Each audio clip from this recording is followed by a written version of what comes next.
habíamos adelantado cuál podía ser el índice inflacionario durante el mes de abril y de hecho en la Ciudad de Buenos Aires ya dio aquel que te habíamos adelantado, que es del 7,2%. Ahora bien, el Gobierno Nacional dice que en el segundo semestre, ya terminados los tarifazos, los aumentos de precios y demás, se viene una baja de la inflación en el orden de 1 o el 2% promedio mensual, más cercano al 1%. Esto ¿podrá ser así en el segundo semestre? ¿Qué opinan los economistas al respecto? ¿Quiénes están para el debate? Andrés Aciaín, Santiago Fraschina, Iván Carrino y Miguel Ponce. Bienvenidos a todos. ¿Creen ustedes que con este 7,2% de este mes, más el efecto multiplicado que puede tener en los meses subsiguientes, en el segundo semestre va a mejorar la situación económica?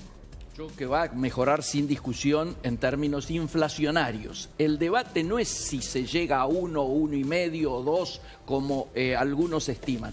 El tema es cómo se llega. El debate es cómo se llega. Acá hay algún sector del gobierno que está pretendiendo que el mercado interno sea reemplazado por las inversiones. Esto es una ala del equipo económico. Ya las internas han aparecido públicamente, inclusive este fin de semana, ¿no es cierto?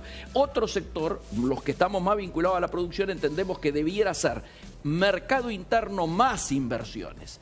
Y entonces, seguramente el tema inflacionario va a estar vinculado a esto. Así tratan de secar la plaza de la manera en que se ha venido planteando, vamos a estar en problemas. Con Levax al 38,5% en 35 días, es imposible la actividad productiva. De hecho, hoy se está descontando en Jujuy, en Misiones, cheques al 80%. Así no puede funcionar las pymes. Andrés, ¿qué te parece a vos que puede llegar a bajar la inflación? Mira, hay realmente, obviamente, la meta de inflación que se fijó el gobierno implementando desde el Banco Central un plan anunciado por el ministro Prat-Gay y avalado por Sturzenegger de que el año cerraba en un 25% de inflación como máximo. Claramente creo que ningún funcionario mismo del actual gobierno lo defiende.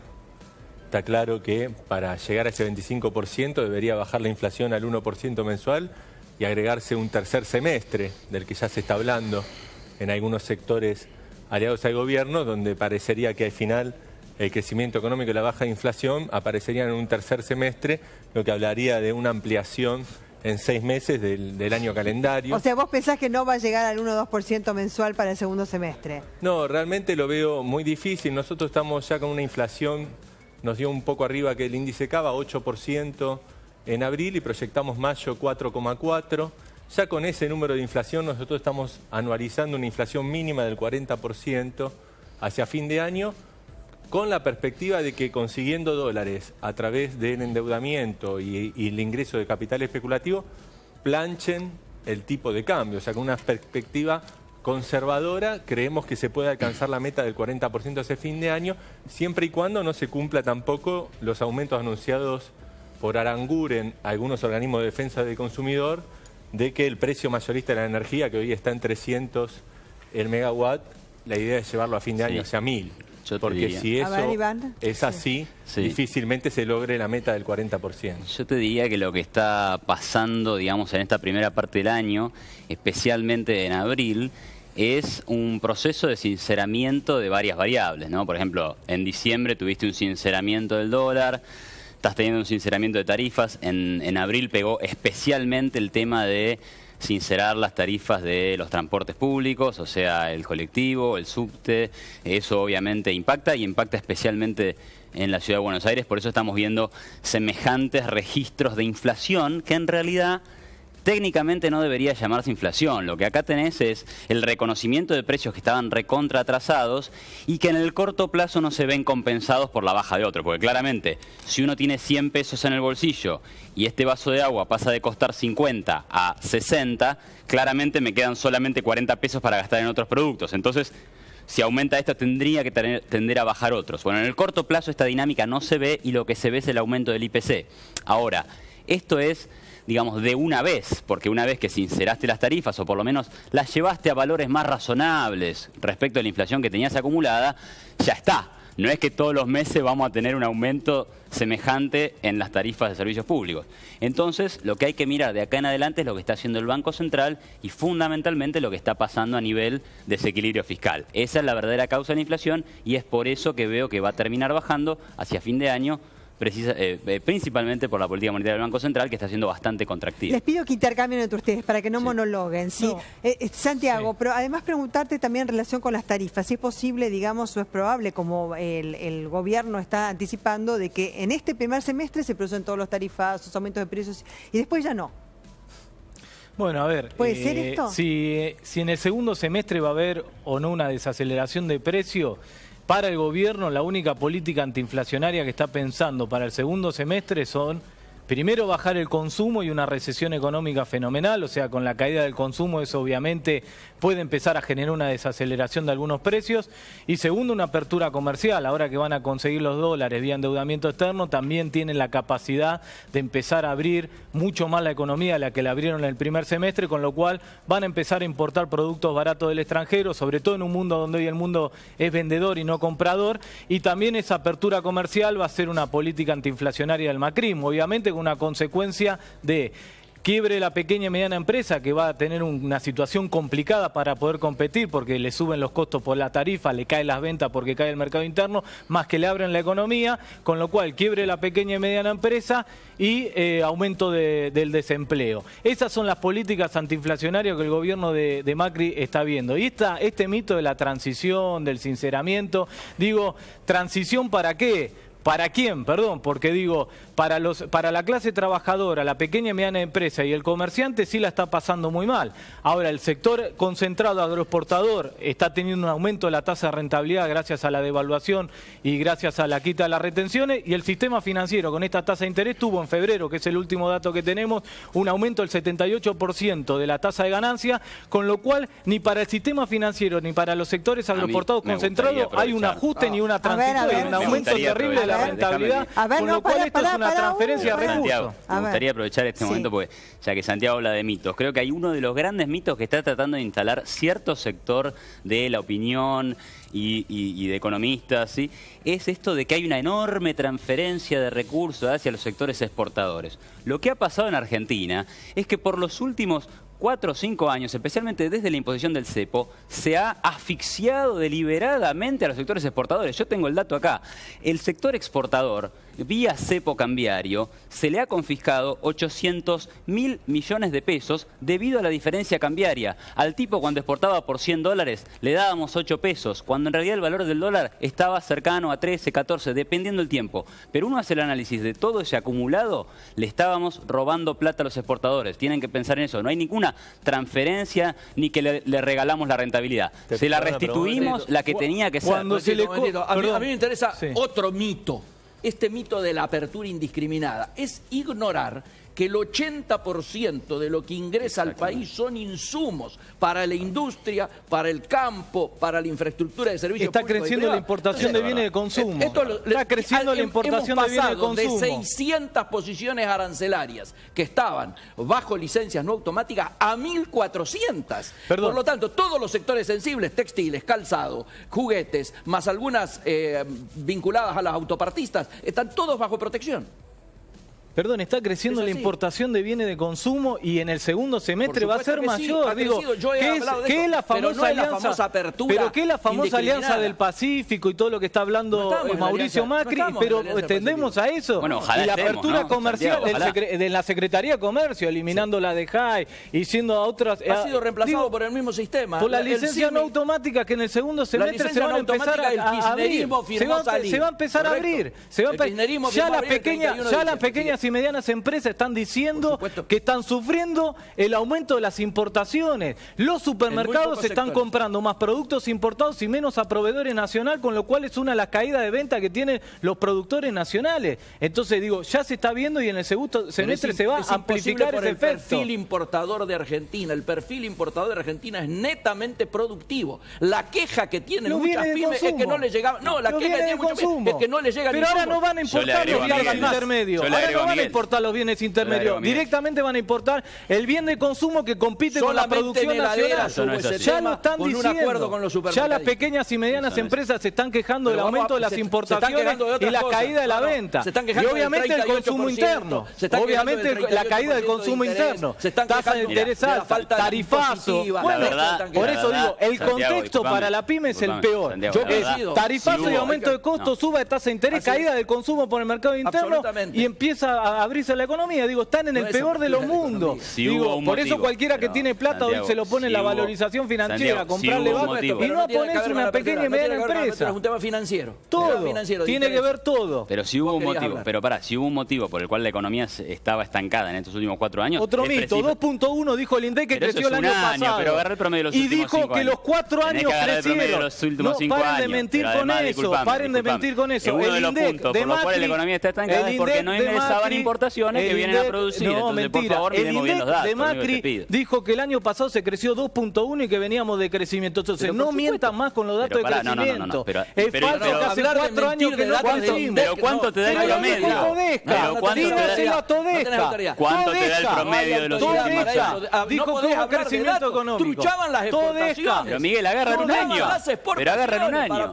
Todesca y Pradgate dijo que el año pasado hubo crecimiento 2.1. No digan más mentiras de que no se creció en los últimos 4 años. Por favor, no tienen autoridad moral. Lo dijo Todesca. Todesca puede decir lo que quiera, pero no podés defender las estadísticas de la etapa anterior. Lo que estoy diciendo yo que Todesca dijo y Pradgate dijo, que el INDEC de Pradgate y Todesca dijeron que el año pasado creció 2.1. Paren de mentir con el mito de que no había crecimiento económico. El que generó un proceso de inflación en la Argentina por eso los votaron, fue Macri. Fue Macri. Eso es otra discusión. Eso es otro debate. Eso es otro debate. El que generó la estanflación en la Argentina fueron las políticas económicas de Macri que nos llevaron a un proceso de caída de producción grave, dicho por todos los datos de cámaras ¿Cuánto crecimos en 2014? ¿Cuánto crecimos en 2014? ¿Cuánto crecimos en 2014? En 2015 ¿Cuánto crecimos en 2014? ¿Cuánto crecimos? En 2014 ¿cuánto crecimos? El INDEC de Pradgate ¿cuánto crecimos en 2014? Crecimos 0.8. Con el INDEC de Todesca. 0.8. Eso no es estancamiento. Eso es el estancamiento de la actividad económica. La inflación. ¿Cuánto fue la inflación en 2014? 2015. En 2014 ¿cuánto venía creciste? desacelerándose ¿Cuánto fuertemente. creciste en 2014? Dame el dato. Pero en 2014 0.8, 2015 2.1 y ahora estamos cayendo. ¿Cuál fue la inflación en 2014? ¿Cuál fue la inflación en 2014? Creo que fueron 20, cerca de 40. 22%. Cerca de 40. 30 y largo. Eso, 22%. Por la devaluación, 30 y largo. Eso se llama estanflación. No me digas ahora que la inflación es del nuevo gobierno. Si el año pasado creciste, ¿cómo va a haber estanflación? Aparte, si yo te explico qué es estanflación, eso es algo que además ustedes no entienden, porque para ustedes la inflación es por el consumo. Hubo crecimiento económico. ¿Cómo me vas a decir que hubo estanflación si hubo crecimiento económico? Hubo crecimiento económico. No creciste. Lo que estamos viendo en 2015 te recuperaste del 2014. Todesca dijo, paren de mentir con eso. Instalan mito. Pero yo no digo que no. En 2015 crecimos, sí. Pero pará, te lo reconozco. En 2015 crecimos. Pero ¿y por qué dijiste hace poco que hace 4 años que venimos de no crecer? Porque si haces el promedio te da 0, ese es el punto. 2.1 dijeron. Entonces, nos llevaron a una estanflación. A ver, Andrés. Calmemos los ánimos, porque creo que... Depende de lo que digas, vas a calmar o no. No, pero creo que no se entiende nada de la discusión, podemos intercambiar puntos de vista. Yo entiendo que, volviendo al tema de la inflación, hubo un diagnóstico de parte del actual equipo económico, compartido por vos, de que la inflación, la causa era el déficit fiscal financiado con emisión. Este año se ha hecho una política, el Banco Central ha retirado dinero a la circulación, ha disminuido en forma nominal la base monetaria y tenemos la particularidad de que la inflación, lejos de bajar, se duplicó. Entonces creo que ahí, por lo menos podemos señalar como un consenso, para mejorar hacia adelante, más allá de las posiciones, de que hubo un error de diagnóstico. Cuando el ministro Pradgate dijo la suba del dólar no va a impactar en los precios porque ya estaban ajustados a dólar blue, la realidad mostró un camino diferente. Cuando Sturzenegger en el Banco Central dijo la suba de las tarifas no va a tener impacto en los precios porque la restricción presupuestaria, como decías vos, va a hacer que las familias gasten menos en otros bienes y esos precios bajos. No se ve. A corto plazo no se ve. Eso tampoco se ve a corto plazo. Esperemos el tercer semestre, pero por ahora no se ve. No. Entonces lo que tenemos es una aceleración de la inflación que pasó de un 20 y pico % el año pasado a un 40 y pico. Yo te puedo explicar por qué pasa eso. Ahora sí puedo darte mi visión, por lo menos. Sí, cómo no. El diagnóstico de este año creo que todas las consultoras afines al gobierno, hasta los mismos funcionarios, otro es que este año, si no hay tercer semestre, va a cerrar con una inflación más cercana al 40 que al 25 que había dicho el equipo económico, que realmente es una pérdida de credibilidad muy grande hacia afuera, en un plan económico que dice que en la confianza de los inversores externos está una pata muy fuerte del éxito, plantear metas de inflación por 25 y resultar 15 puntos arriba. Creo que eso es realmente un error muy grave para la presentación en sociedad de esta política. Y por el otro lado, una caída de la actividad económica que se conjuga por no entender que cuando la situación externa es difícil, cuando Brasil está cayendo, que antes no caía Brasil, cuando era el otro gobierno que tenía el poder, no, lo de Brasil no era nada. Ahora parece que lo de Brasil es todo. Pero bueno, lo de Brasil es real, Brasil está cayendo, los precios de las materias primas siguen bajos más allá de cierto repunte puntual. Entonces uno en esa situación lo que tiene que hacer es repuntar el mercado interno. ¿Qué estamos teniendo este año? Estamos teniendo la contracción del consumo por la suba del dólar, las tarifas, entonces cae el mercado interno y por el otro lado una parálisis total de la obra pública. Pará, porque estás que tirando yo creo, muchos temas. Déjame. No, bueno, pero para terminar, dale. yo creo que la obra pública tiene que ser la herramienta de tratar de moderar esta recesión. Bueno, Pero, y en base a eso, Macri hoy anunció 220.000 millones de pesos y los 20.000 millones de dólares, digamos, que en Davos se arreglaron como para atraer inversiones, y que es un poco más lento, pero ya se refirió a la obra pública, generación de empleo. ¿Eso alcanza? Sí, Bueno, en algún hablaste de punto obra también, pública. fíjate vos que en algún punto el gobierno también coincide con el análisis de Andrés, ¿no? Esto de que con obra pública se va a reactivar. O sea, ¿Es eso así o no? La obra pública ayuda, digamos, Condición como... necesaria, pero no suficiente. uno gasta en Como obra efecto pública, multiplicador. pero uno gasta Sí. en obra pública y el dinero tiene que salir de algún lado. ¿A quién le va a pedir la plata? ¿Se va a endeudar con los acreedores internos? ¿La va a pedir afuera? ¿Va a cobrar más impuestos? Guarda con el efecto multiplicador de la obra pública, porque no es tan así. Pero déjame volver al tema anterior, porque Andrés dice, fíjate que bajamos la emisión monetaria y estamos teniendo mucha más inflación. Hay un análisis muy interesante de dos profesores de afuera que se llama el análisis del populismo económico y cómo termina el populismo. ¿De dónde son los profesores? Y Rudy Dornbush y Edwards, uno es chileno y uno es norteamericano, ¿no? Dortmund está muerto, Dortmund. Bueno, disculpa, por ahí se Analizaba murió. antes. Pero era un economista Pensé que lo había resucitado. No, bueno, no estaría mal un hombre de prestigio. No era el que había ofrecido que la economía argentina Rudy Dortmund es el que en 2002 dijo que Argentina tenía que manejarse por un ministro de Economía extranjera. offshore. Quería hacer que Argentina fuera una colonia. Bueno, pero más allá de eso, el tema es cómo terminan los procesos populistas. Y es algo que hemos visto nosotros en la experiencia, digamos, le ha pasado a todos nuestros países. ¿Crees que Macri por hacer obra pública es populista? No. Yo estoy haciendo otro tema, que es la salida de los procesos populistas generalmente implica caída de la actividad económica, salto en los precios, caída del salario real. O sea, ojo, yo no vengo acá a defender este gobierno. Tengo muchas objeciones con este gobierno, principalmente pensar que el motor de la economía es la obra pública. Para nada creo que sea así. No creo que abrir las importaciones genere desempleo, como dice este gobierno. No creo que haya que hacer un ajuste fiscal tan gradual y de solamente 2 puntos del gasto público, cuando en los últimos años lo aumentaste 20 puntos del PBI. Que es un gradualista. Entonces, en ese sentido tengo muchas diferencias con Macri, pero no me vengan a decir que la culpa de la inflación de este año es de Macri, porque no es para nada así. Es culpa del sinceramiento que viene después de 12 años de desajuste populista. Macri devaluó, Macri sacó las retenciones, Macri quiso se llama sacar sinceramiento el del tipo de cambio, ha pasado en todos los países del mundo. Eso, digo, en muchos países ha pasado. ¿Cuánta gente podía comprar dólares cuando hablar había de cepo? Sinceramiento, ¿Cuánta gente compraba dólares con cepo? Naturalización de la economía, con lo cual siempre los economistas ortodoxos que asumen el Ministerio de Economía hacen exactamente las mismas políticas económicas, con lo cual uno tiende a pensar que Santiago, siempre... Santiago, te hago una pregunta. Perdón, terminá. Dale, después te hago una porque si no, parece que siempre tienen la misma herencia, porque siempre hacen lo mismo. Bueno, es la primera vez que aplican la palabra sinceramiento. No, pero digo, digamos, pero las como decir que lo políticas han hecho todos pero lo las mismo, políticas digamos. ortodoxas las hicieron siempre igual. Pero Después le también pueden la llamar gente de sinceramiento. Scioli hablaba de sinceramiento y la gente de Massa también. No, dijo, Cualquiera nunca que Scioli hubiera habló ganado. una devaluación del 15, una devaluación del 50%. Más, en el debate me acuerdo que Macri le dijo, vos te parecés un panelista de 678, yo no voy a devaluar, no voy a sacar tarifas, no voy a ajustar, no voy a echar... Hablaste con Blecher. Yo estoy hablando Bain y con lo que Blecher dijo... te decían,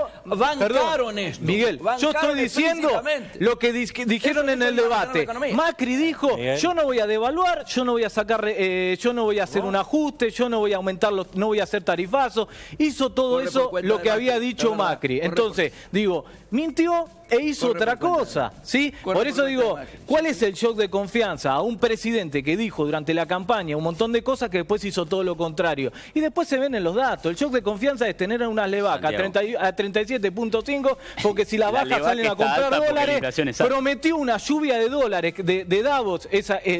Si vos sacás el primer trimestre, la inversión extranjera es casi igual al primer trimestre de 2015, con lo cual no hay lluvia de dólares, no hay shock de confianza. Y lo que está pasando es una destrucción de la economía. Una destrucción de la economía. Había que cerrar lo que habían dejado ustedes con los holdouts. Siempre que hacen un modelo económico a favor de los grupos económicos, hablan de normalización de la economía. Siempre pasó igual. En la historia económica argentina. Y cuando hacen un modelo a favor de la gente, es insostenible, es artificial y tarde o temprano va a explotar. Siempre hacen el mismo discurso marketinero. Pero tranquilicémonos.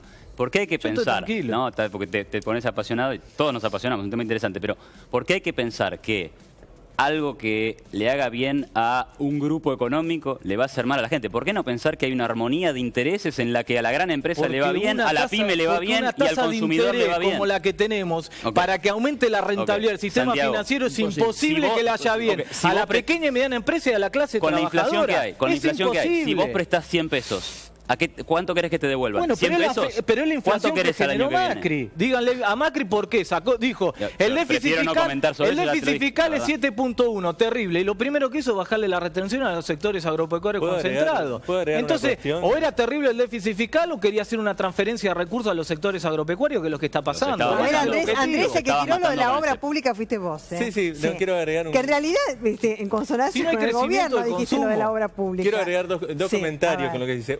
Uno es, buenas noticias. Si me permitís, Miguel, uno es la contrahistoria con Scioli, ¿no? Que está muy mencionado. Yo me canso de escuchar Blecher, Bain. Sí.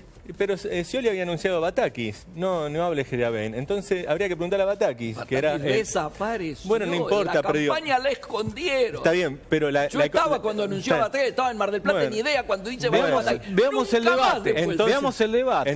Entonces yo digo, no hablemos porque no declaraciones Batakis, no hablemos de otros economistas que no fueron anunciados en nombre. No hagamos historia contrafáctica, miremos la realidad actual, me parece es un punto. Después con el tema de las LEVACs y el sistema financiero y esta tasa tan alta de interés que yo estoy de acuerdo con él de que realmente, si uno mira la inflación generada este año, no es tan alta en términos reales, pero realmente dificulta el funcionamiento económico. Y la actividad productiva. A mí lo que me genera una duda es que los sectores que históricamente se han quejado del gasto público y del subsidio a sectores que tenían una ayuda social o un desocupado que no tenían aporte, no alcen la voz para denunciar que este subsidio a través de la LEVAC al sistema financiero representa más de 4 asignaciones universales por hijo para sostener la rentabilidad bancaria. ¿Dónde están los liberales en la Argentina? ¿Cuál es el subsidio al sistema financiero? Las LEVAC, el Estado está sosteniendo la rentabilidad del sector financiero pagándote un 38%. Directamente generando un déficit cuasi fiscal en el Banco Central. ¿Dónde están nuestros liberales indignados con este plan descansar? Andrés, ahí coincidís, Andrés. Te recuerdo viviendo de la teta del Estado. Andrés, ahí coincidís con Miguel en cuanto que hay, digamos, un aval al sector financiero con esta tasa de interés en las LEVAC y no al sector productivo. ¿Quién anunció creación de puestos de trabajo? Es una pregunta. ¿Quién anunció creación de puestos de trabajo en la medio de la ola de despidos? ¿Quién anunció? Los bancos. Los únicos que están tomando gente son los bancos. No. La industria del software también ha anunciado. Hay empresas de la industria del software que han anunciado inversiones, el sector agrícola también. O sea, hay otros sectores que se están moviendo. No, puestos de trabajo.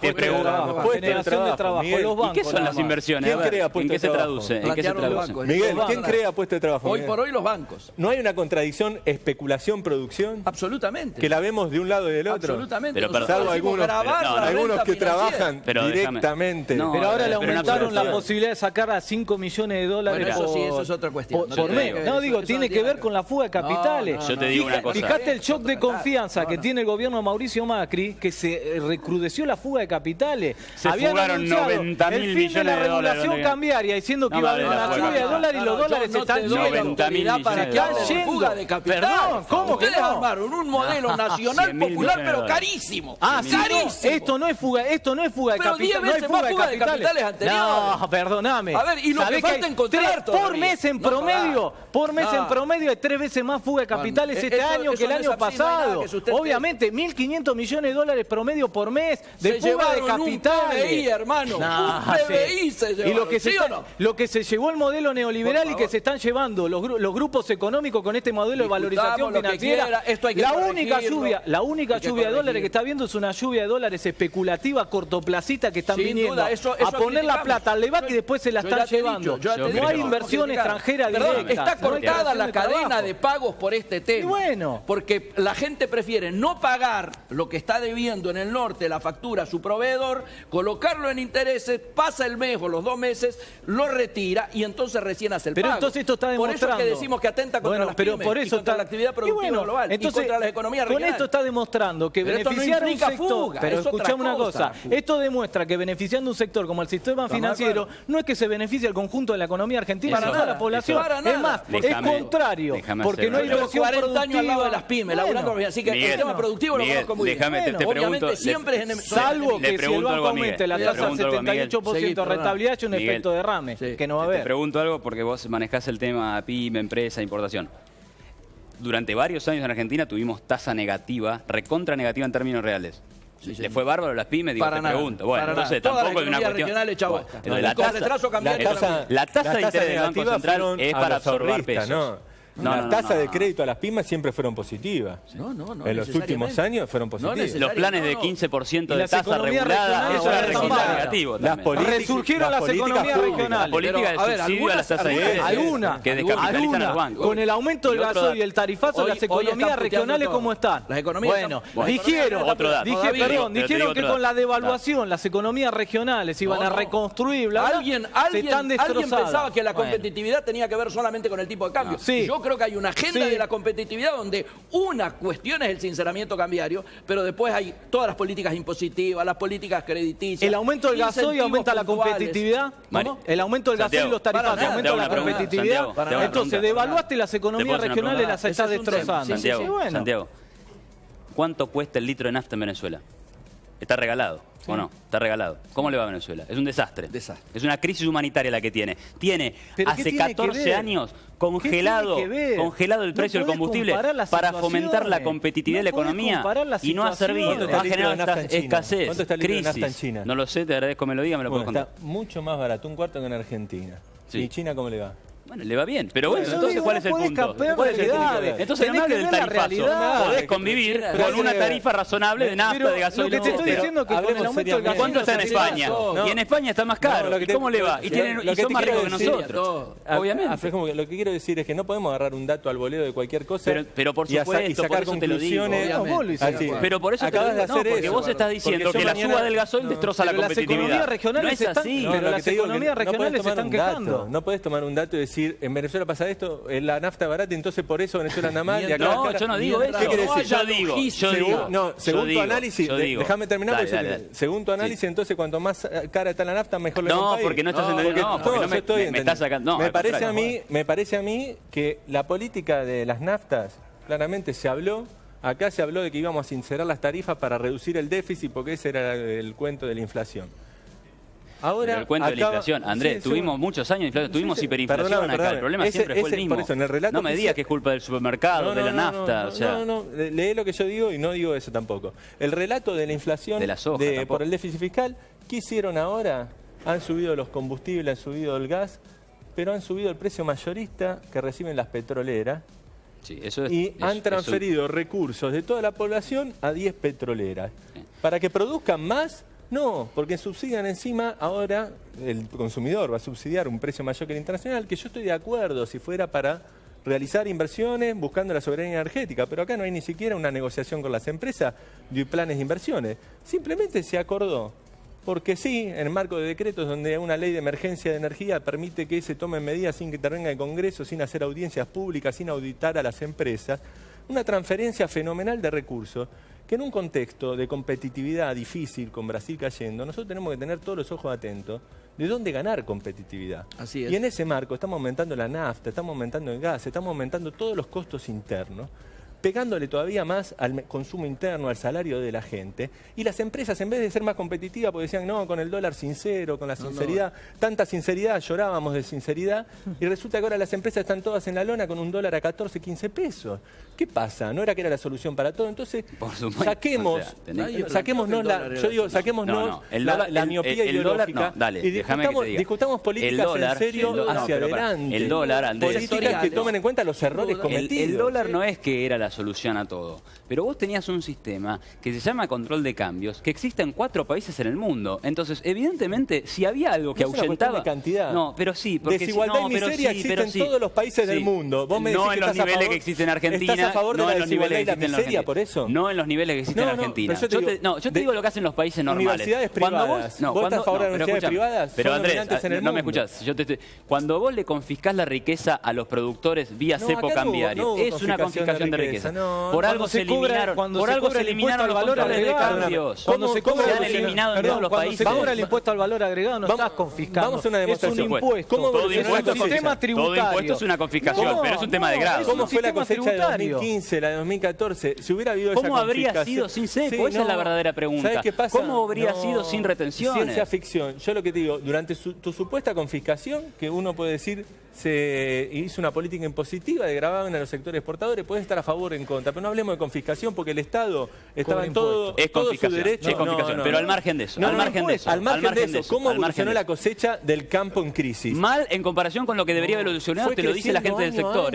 Sí, pero podría haber crecido mucho más. 2015. Tuvimos 40 millones de cabezas de ganado cuando podríamos haber tenido 70 millones. Gracias a las retenciones, 150 frigoríficos menos. Gracias a prohibir exportaciones de carne. Vamos cerrando el debate. Yo estoy de acuerdo con vos. Lo que yo digo es que lo que estamos escondiendo ahí es que nosotros hubo errores de política agropecuaria, seguro. ¿Fueron en contra del campo? No. Hubo una política agropecuaria donde sectores exportadores, sobre todo de agrocommodities, soja y maíz, ganaron muchísima plata. No hubo la capacidad. Los que más se quejaban, sin embargo, eran los pequeños y medianos, los de la Federación Agraria Argentina. Bueno, pequeños y medianos empresarios, vamos a hablar después, viene un debate con pequeños y medianos empresarios. Gracias a ustedes por el debate, manteniendo cada una su postura, cada uno. Muchas gracias. Después de la pausa, entonces, recibimos a pequeños y medianos empresarios que nos van a hacer referencia sobre cuál es la situación en cada uno de sus sectores. Es un debate para no perdérselo.